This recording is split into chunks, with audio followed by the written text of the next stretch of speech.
Unemployment, reservation, student politics, student protest, ये कुछ ऐसे टर्म्स हैं जिनको हम अपने कुछ दिनों में सुनते हुए आ रहे हैं, जो कि हमारी नेबरिंग कंट्री है बांग्लादेश, उसके अगेंस्ट है। अब आज की सिचुएशन है बांग्लादेश की, वो बहुत ज्यादा ही डिफरेंट है, क्योंकि आज जो वहां पे लॉन्गेस्ट सर्विंग प्राइम मिनिस्टर थी शेख हसीना, वो वहां से जा चुकी हैं। वो अब एक एक्स प्राइम मिनिस्टर की तरह है और वहां की अब जो कमान है वो संभाल के बैठे हैं वहां के army chief. Why this all happened? This is the main question, and for knowing all of this, let's learn more about this case which is revolving around Bangladesh crisis. So before starting the whole situation, let's understand the history of Bangladesh, जो कि start होती है 1947 से, और Bangladesh as an Bangladesh start नहीं होती है। वहां पर जब 1947 में इंडिया एज एन इंडिपेंडेंस को सेलिब्रेट करता है, उसको इंडिपेंडेंस मिलती है, तो हमारे साथ एक और कंट्री बनती है, एक और नेबरिंग कंट्री बनती है, जो कि है पाकिस्तान। पाकिस्तान दो पार्ट में बनता है और उन दोनों ही पार्ट में सिर्फ रिलीजन के बेसिस पर उन्हें एरिया दिया जाता है। पहला जो एरिया है वो हमारा ईस्ट पाकिस्तान है, दूसरा हमारा है वेस्ट पाकिस्तान। रिसेंट में क्राइसिस होने का मेन रीजन क्या है, उसको समझने के लिए भी हमें उनकी एकदम ही इंडिपेंडेंस को देखना पड़ेगा, उनके फर्स्ट इलेक्शन को देखना पड़ेगा, और देन हमें समझ आएगा क्यों बांग्लादेश आज इस सिचुएशन में इतनी बड़ी क्राइसिस को फेस कर रहा है। सो जो बात स्टार्ट होती है 1947 से होती है, जब इंडिया को इंडिपेंडेंस मिलती है और इंडिया के साथ ही एक और कंट्री बनती है पाकिस्तान। 1947 में जब फर्स्ट टाइम पाकिस्तान बनता है तो उसके साथ जो वेस्ट पाकिस्तान बनता है, यहाँ पर सबसे पहले इलेक्शन होता है 1970 के आसपास।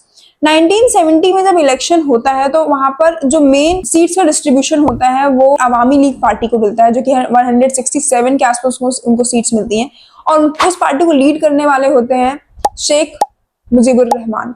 शेख मुजीबुर रहमान को सबसे ज्यादा सीट्स मिलते हैं, और उसके अकॉर्डिंग्स में अगर आप इलेक्शन करवा रहे हो और डेमोक्रेटिक सिस्टम को फॉलो कर रहे हो, तो शेख मुजीबुर रहमान जो कि अवामी लीग पार्टी के थे, उनको पाकिस्तान का प्राइम मिनिस्टर बनाना चाहिए था।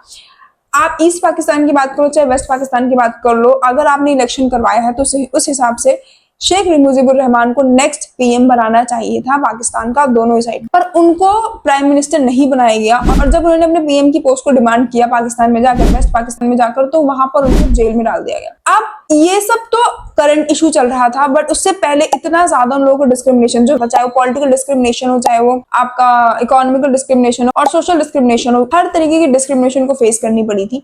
और इस चीज के चलते चलते बहुत ज्यादा ही 1970 के आसपास जब वहां पर इलेक्शन होते हैं और शेख मुजीबुर रहमान जी को वहां का प्राइम मिनिस्टर नहीं बनाया जाता, तो मेन प्रोटेस्ट स्टार्ट होता है, और उसमें हमारे इंडिया के जो समय की प्राइम मिनिस्टर थी हमारी इंदिरा गांधी जी, उन्होंने इनका साथ दिया। जो ईस्ट पाकिस्तान है उसको एज एन बांग्लादेश बनाया। ईस्ट पाकिस्तान से बांग्लादेश बनने का जो सफर था वो तय किया उनके आर्मी के थ्रू, जो कि उनकी आर्मी उस समय, आर्मी तो खैर नहीं थी, बट वो लोग जो कि पाकिस्तान से इंडिपेंडेंस चाहते थे, उन लोगों की एक सेना बनाएगी, उन लोगों को एकजुट किया गया और उनको बोला गया मुक्ति वाहिनी।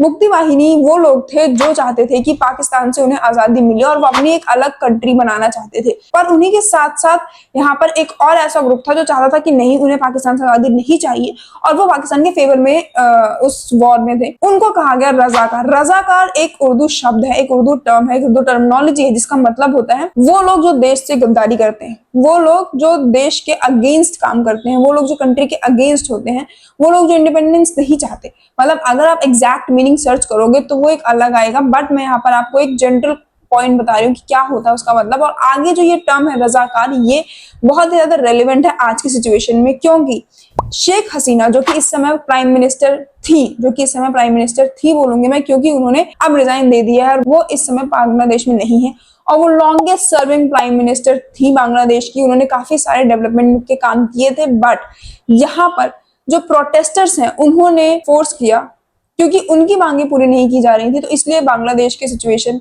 ऐसी है और शेख हसीना को बांग्लादेश को छोड़ के जाना पड़ा। करंट सिचुएशन जो है बांग्लादेश की, वो क्यों हुई है, इसका रीजन है रिजर्वेशन, कोटा सिस्टम, जो कि फॉलो किया जा रहा था 1971 से, जब उनको आजादी मिली पाकिस्तान से। अब क्यों रिजर्वेशन, ऐसा क्या मुद्दा बन गया कि यहाँ पर इतनी ज्यादा ऐसी सिचुएशन आ गई कि वहां की longest serving prime minister Sheikh Hasina को वो अपनी ही कंट्री छोड़ के जाना पड़ा।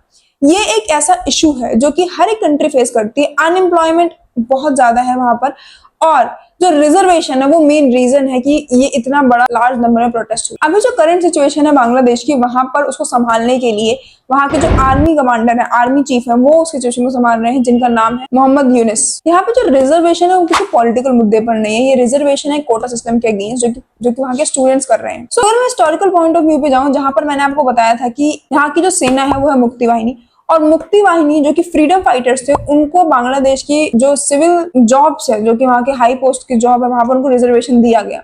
बांग्लादेश में इस समय क्राइसिस का जो मेन रीजन है वो है अनएम्प्लॉयमेंट। अनएम्प्लॉयमेंट क्यों? क्योंकि वहां पे एक रिजर्वेशन सिस्टम फॉलो किया जा रहा है, जो कि 1971 वहां उनको जब इंडिपेंडेंस मिली तब से वो चीज फॉलो की जा रही है। अब रिजर्वेशन, जैसे इंडिया में रिजर्वेशन है कि हम सोशल या फिर कास्ट के बेसिस रिजर्वेशन देखते हैं, वहां पर जो रिजर्वेशन है वो कास्ट के बेसिस पर नहीं है। यूथ का जो प्रोटेस्ट था वो रिजर्वेशन के अगेंस्ट था। रिजर्वेशन जो 56% रिजर्व कैटेगरी थी, जिसमें से 30% अप्रॉक्स जो था वो फ्रीडम फाइटर्स को दिया गया था, और जो रेस्ट ऑफ जो परसेंटेज बचती है वो वुमेन्स के लिए थी, डिसेबिलिटीज के लिए थी, और 44% की जो रिजर्वेशन थी मेरिट के बेसिस पर थी। आफ्टर इंडिपेंडेंस 1972 में सबसे पहले जो रिजर्वेशन है, जो कोटा सिस्टम है, उसको इंट्रोड्यूस किया गया था फ्रीडम फाइटर्स के लिए, जो कि मुक्ति वाहिनी की सेना के लोग थे।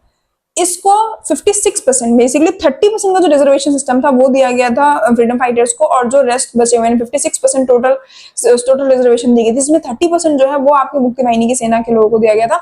जो रेस्ट बचे हैं वो विमेन्स को, और आपके विमेन्स को, डिसेबिलिटीज को उनको दिया गया था, 1% काइंड ऑफ डिसेबिलिटीज को दिया गया था। फिर 1997 में ये जो कोटा सिस्टम है ये एक्सटेंड कर दिया जाता है फ्रीडम फाइटर्स के चिल्ड्रन को। ओके, एक्सटेंशन होता है 2010 में, फिर ये एक्सटेंशन को वापस एक्सटेंड किया जाता है, और अब की बार जो ये कोटा सिस्टम है सिर्फ चिल्ड्रन को नहीं, उनके ग्रैंड चिल्ड्रन को ही मिलता है।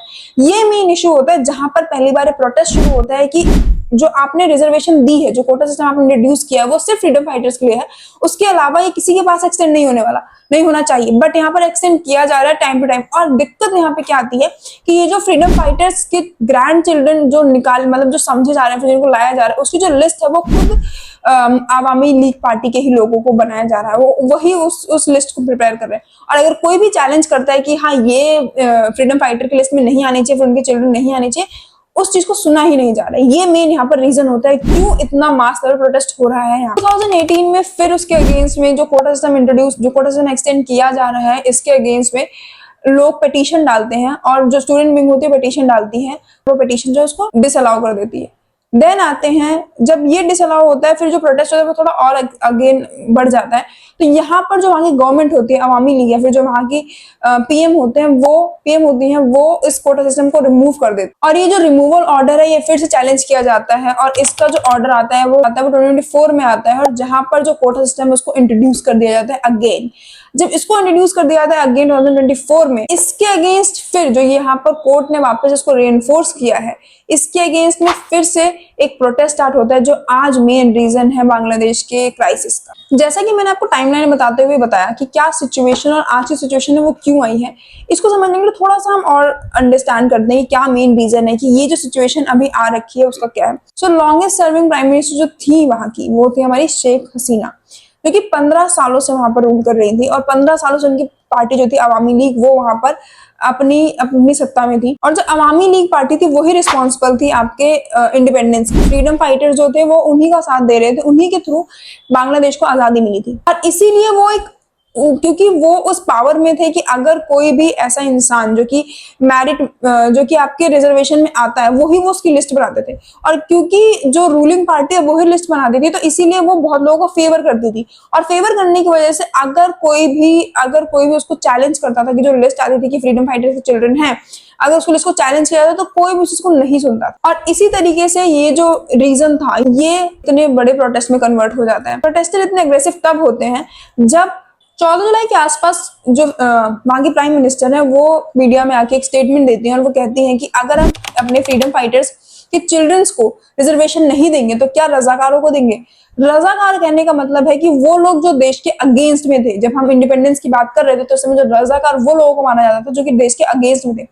तो इन्होंने जो प्रोटेस्टर है, जो स्टूडेंट है, जो कि अपने अनएम्प्लॉयमेंट के अगेंस्ट, अपने अनएम्प्लॉयमेंट से लड़ते हुए रिजर्वेशन के अगेंस्ट में वो प्रोटेस्ट कर रहे हैं, उनको रजाकार से कंपेयर कर दिया गया। यही एक रीजन है कि इतना बड़ा, इतना मैसिव प्रोटेस्ट हो रहा है इस टाइम बांग्लादेश में। अभी इस करंट सिचुएशन में, अभी जो सिचुएशन है बांग्लादेश की वो थोड़ी सी नॉर्मलाइज हो गई है। इंटरनेट उनके हटा दिए गए थे, पब्लिक प्लेस पे कर्फ्यू लगा दिया गया था, इतना ज्यादा प्रोटेस्ट हो रहा था, इसीलिए ये सब बहुत ज्यादा सिचुएशन आ गई थी। बट अभी सिचुएशन में अभी एट प्रेजेंट जब मैं इस वीडियो को शूट कर रही हूँ तो बांग्लादेश में अभी जो सिचुएशन है वो थोड़ी सी फेवर में आई है, थोड़े से लोग शांत हुए हैं। बट हाँ, जितनी भी मांगे थे जो कि उन्होंने मांगी थी, उन्होंने कहा था कि ये चीजें चाहिए उनको, वो चीज अभी पूरी नहीं हुई है, तो वो चीज अभी चल रही है, उनकी मांगे पूरी करवाई जा रही हैं और इस टाइम इंटरिम गवर्नमेंट भी फॉर्म हो गई है। और फाइनली सुप्रीम कोर्ट ने एक चेंज किया है जो कि उन्होंने अपने ऑर्डर में बताया है, और कोटा सिस्टम में कुछ मेजर चेंजेस लाए हैं, जैसे कि 93% जो है मेरिट के बेसिस पर ही आपका जॉब मिलेगी। पहला दूसरा चेंज ये कि जो फ्रीडम फाइटर है उनको सिर्फ 5% तक का ही रिजर्वेशन दिया गया है, कि 5% ही लोग जो है फ्रीडम फाइटर वाले होंगे, जो कि पहले 30% थे, ठीक है, अब जो है 5% हो गए। माइनॉरिटी जो है अगर उनको 1% का दिया गया है, विमेन और डिसेबिलिटी वालों को 1% दिया गया है। ये पूरा मेन चेंज आया है आपके इस समय जो सुप्रीम कोर्ट के ऑर्डर के बाद है, और फिर भी अभी कुछ ना कुछ चीजें रह रही हैं, बहुत सारी चीजें उन्होंने मांगी है, देखते हैं क्या वो पूरी होती हैं। प्रोटेस्टर हैं वो कह रहे हैं कि उन्हें कोटा सिस्टम के अगेंस्ट वो लड़ाई नहीं कर रहे हैं, वो चाह रहे हैं कि रिफॉर्मेशन हो। इतना हाई लेवल पर जो ये कोटा सिस्टम प्रोवाइड किया जा रहा था, रिजर्वेशन प्रोवाइड किया जा रहा था, उसको कम किया जाए, क्योंकि जितनी अनएम्प्लॉयमेंट है, और अब इस सिचुएशन में फ्रीडम फाइटर्स के चिल्ड्रन को आप रिजर्वेशन दे रहे हो, उसका कोई लॉजिक नहीं है। चिल्ड्रन को रिजर्वेशन देना वो नहीं चाहते हैं, वो चाहते हैं कि जो मेरिट के बेस पे उसी अकॉर्डिंग्स में वहां पर उनको जॉब मिले, उसी अकॉर्डिंग्स में जो कट ऑफ है वो बने। बट अभी की सिचुएशन यही है कि जो कोर्ट है उन्होंने रिजर्वेशन के कोटा सिस्टम में बहुत सारे चेंजेस लाए हैं और उनकी मांगे पूरी की जा रही है।